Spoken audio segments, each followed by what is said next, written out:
So, where is life at, Paulie boy? Well, life is at doing a little breakdown of Jimmy Dore and Graham Elwood's vaccine debate that they recently had. Now, I am not a doctor, I'm not a physician, I'm not a vaccinologist, I don't know anything about it. I just thought it was a very interesting debate between the two guys, and I would like to give some of my thoughts about it, what I thought of Graham's side of it, what I thought of Jimmy's side of it, and just so there's more information out there that everybody can get hold of, right?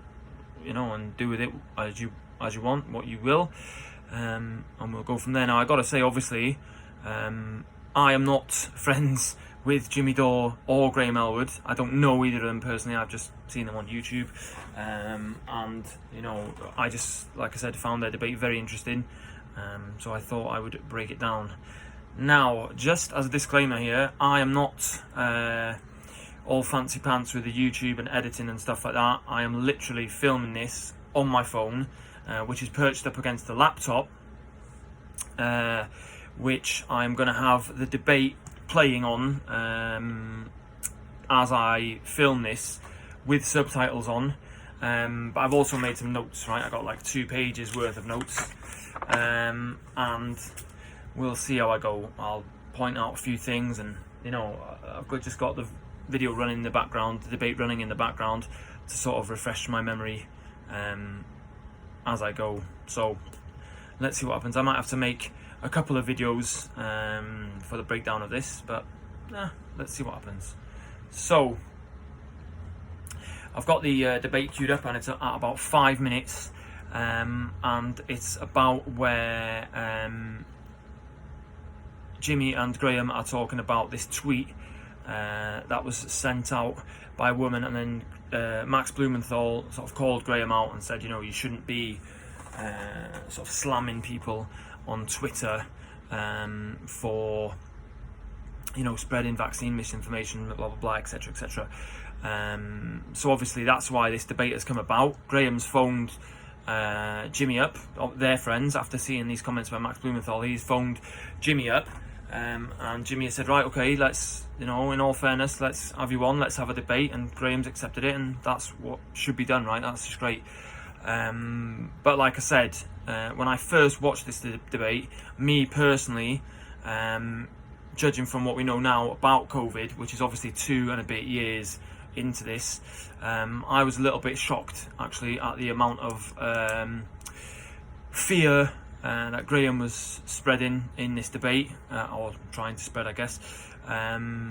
So like I said, I've made a few notes about a few bits, and let's get stuck into it. So they are talking about this lady, Brooke, that Graham tweeted to, saying, sort of don't spread vaccine disinformation, etc etc. Apparently she was injured from the jab. I don't know her either, obviously. So at about 5 minutes they're talking about this tweet, and then people's back and forth, and all I picked up from it was this Brooke says in her tweet that she had a blood clotting issue, right? She's got issues with her health, so she went and got the vaccine, and then she was saying in the tweet that the vaccine had injured her, right? With this sort of bit, this is where I fall out with this sort of bit. In the UK, we were told initially that people who were vulnerable should get the vaccine, right? We were told that if you have underlying health conditions, you're more vulnerable to coronavirus, so you should get this vaccine. So I don't see what's going on here. I don't see why there's anything wrong with that. Vulnerable people who had underlying health conditions, were told you should get the vaccine. So she's gone and got it, and she's got injured from it. Now, that's obviously not a good thing, and I can't corroborate that, but yeah, so it's a bit weird that Graham is coming on saying like, oh, she might be making this up and blah blah blah, but the overriding thing was, we were told by the government, especially in the UK, that if you had underlying health conditions, which is actually the same thing with Jimmy Dore, right? Jimmy Dore's got an underlying health condition. He went to his doctor, and his doctor said that you should take it because of your underlying health condition. So, you know, why Graham's having a stab at her, it doesn't make sense. And then we get up to 6 minutes. Like I said, I've just got this rolling. I don't have the bells and whistles of pausing it and editing. I'm just going to make one long video, and if I rant on, then I'll go on. So I've got to 6 minutes now currently in their debate, and Jimmy is being explained to by Graham about his wife's example about taking medication that she had an adverse reaction to, right? Now this to me doesn't hold water, because she wasn't forced to take that medication. You know, if you're mandating a vaccine, you're forced to take it. Graham's wife didn't have, she's not mandated to, so that's just a non-starter, right? That's just doesn't make sense. As I said, I've got it rolling. I'm going to try and keep up with my notes with the time on the thing on the laptop here. So we're up to about 7:30.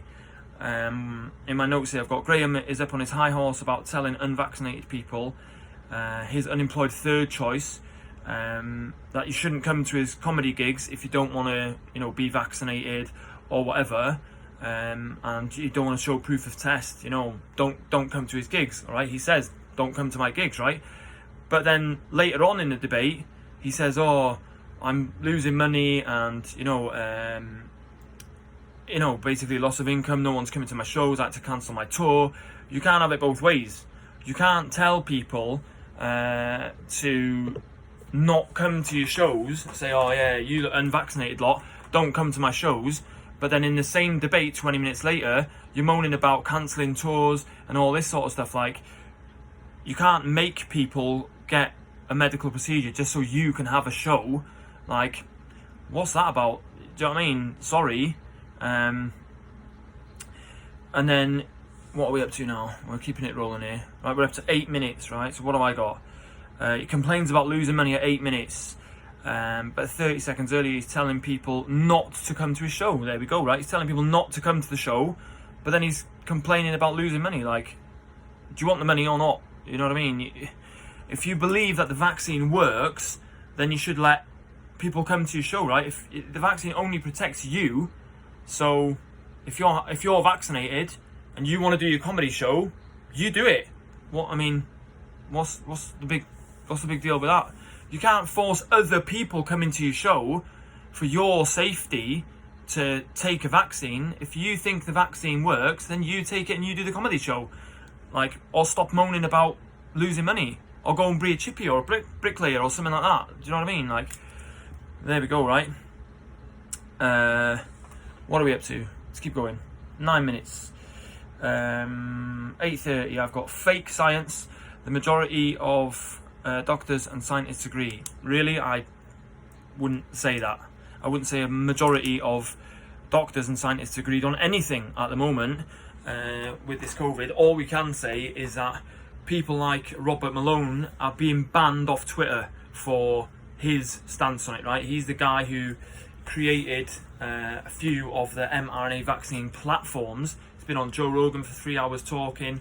You know, he's been on Jimmy Dore's show before. I've started to see him pop up in other media at the moment, and you know, that guy has been banned off Twitter. So if you're getting banned for something off Twitter, it's usually, you know, you're giving a counter narrative, right? And people don't like it, so they ban you off Twitter. So there you go. What are we up to? Keep going. 9:55. I've got 8:49. Overwhelming statistics on reactions, on adverse reactions. He says there aren't any, but I think there are. That VAERS system in the US, from what I understand, is hugely underreported, right? It's massively underreported. So, you know, there you go. You can look that up, find out. Right, 10 minutes, 9:09. 9 minutes. People have bad reactions to lots of things that are not mandated and are not injections, so they will leave the body over time, unlike this vaccine. That's what I've got written there. I'm just going to pause it here on the laptop. It's running. Yeah, I mean, this is a big one for me, right? Which is so simple, but I think people have got it so messed up, right? people say things like, oh, stopping at a red light is mandated, putting your seatbelt on in a car, that's mandated, and you do it. Yeah, but putting a seatbelt on in the car, when you get out, you take the seatbelt off. It doesn't come with you. It's not stuck in your body. You don't have, some people, for example, have had myocarditis, right? You just can't get out of your fucking hospital bed and leave your myocarditis in the bed and say, oh, nice one, it's just exactly the same as stopping at a red light or wearing a seatbelt. It's a vaccine that goes in your body, and it stays there. And there's no treatment as of yet that I've seen that, gives you some sort of flush of it, to get rid of, this vaccine from your system. A few people have tried. If anyone can fill me in on that, that'd be great. But that is what really does my head in. Even people that I really respect are coming out saying, oh, you should take the vaccine because other stuff is mandated. Yeah, okay, other stuff is mandated, I'll grant you.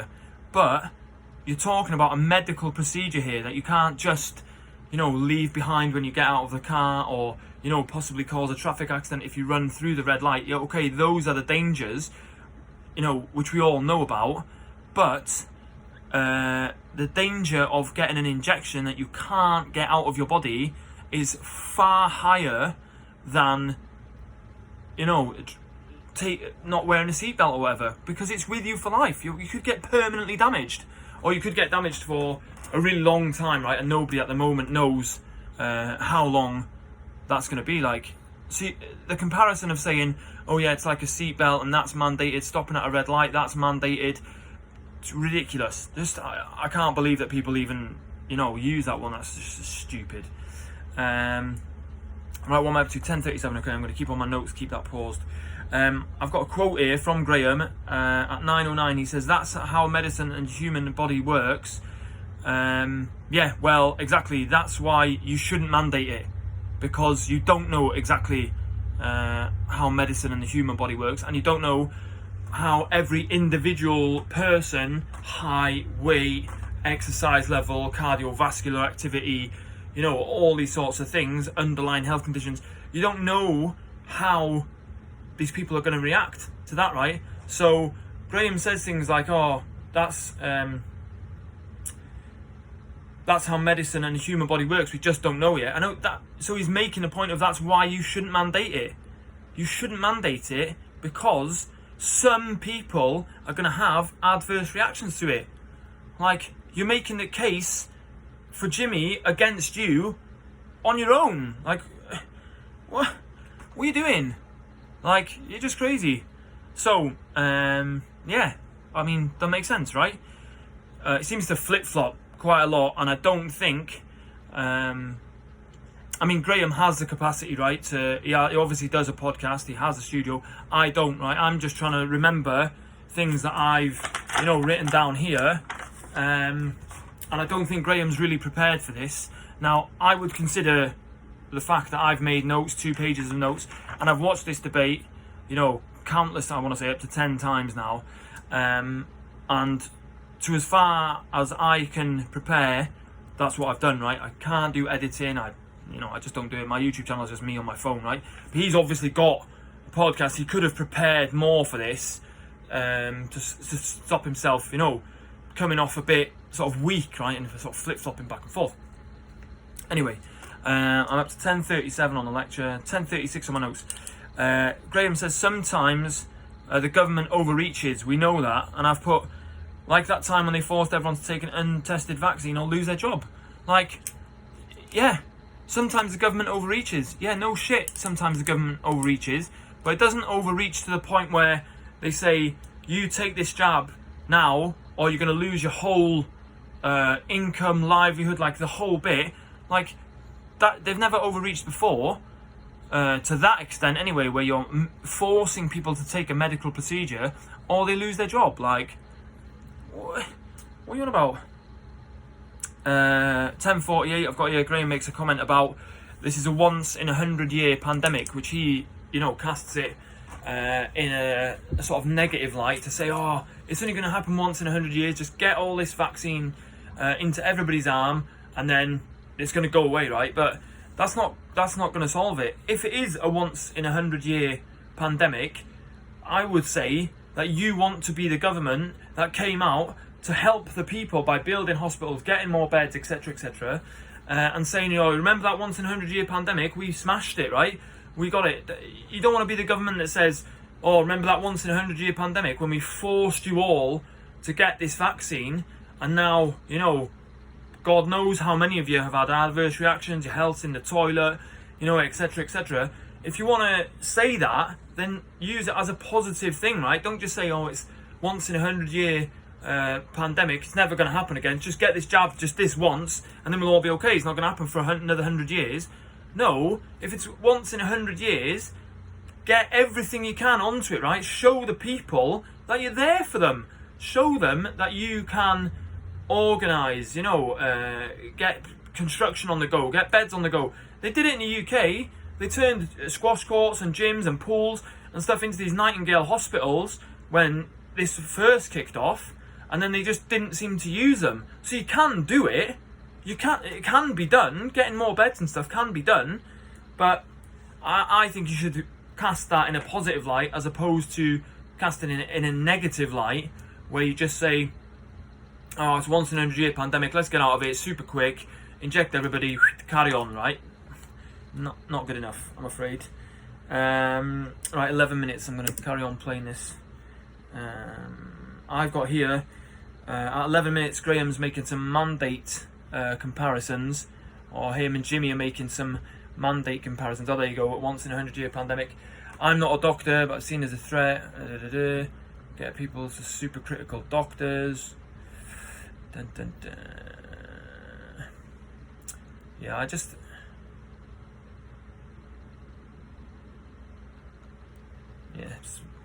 a bit stupid, that one. Right, 11 minutes, he makes some mandate comparisons, right? And I've got the fact that they don't hold water, as none of them force a medical procedure on you at the risk of being jobless, which is, here we go, he's saying about Green New Deal being a mandate, and then Jimmy does pick up on it, and he says, like, getting a jab that could, it's going to harm a significant amount of people, is very different to mandating a Green New Deal or making people drive electric cars. This is what I mean. This is what people don't seem to understand, right? Mandating that you become an electric car worker from being an oil worker to save the planet, all right, crack on, right? You can, but to mandate, you have to put something in your body, which basically at the moment is a roll of the dice, right? So many adverse reactions, etc., etc., right? The comparison just doesn't hold water. These comparisons, and Graham does this throughout the interview, he chips in later and says, something about Medicare for all being a mandate. Yeah, it's a mandate, but you're just going on the word mandate, right? You have to look into what the mandate is about, right? If you mandate Medicare for all, that's obviously better than mandating a shot to people that could have an adverse reaction, right? Like, I can't believe that he doesn't, just go one sort of layer above it and realise that he's been kind of childish by saying, oh, Medicare for all is a mandate and, Green New Deal's a mandate. Yeah, they are, but if you're 12, you see them as, a mandate and that's it, right? But when you're an educated 40-something-year-old like Graham is, he should understand that mandating somebody to take an injection that they might not want, but they might have to take to keep their job, for example, is not anywhere near the same as mandating Medicare for all, right? That's just stupid. Anyway, I've got to the end of the first page of my notes here, so I'm going to break this down into 4 parts, potentially. So I'm going to call it an end to this part now at 20 minutes. I hope that if you're doing like a watch along or whatever with their debate, what I'm saying makes sense in terms of the time codes and etc, etc.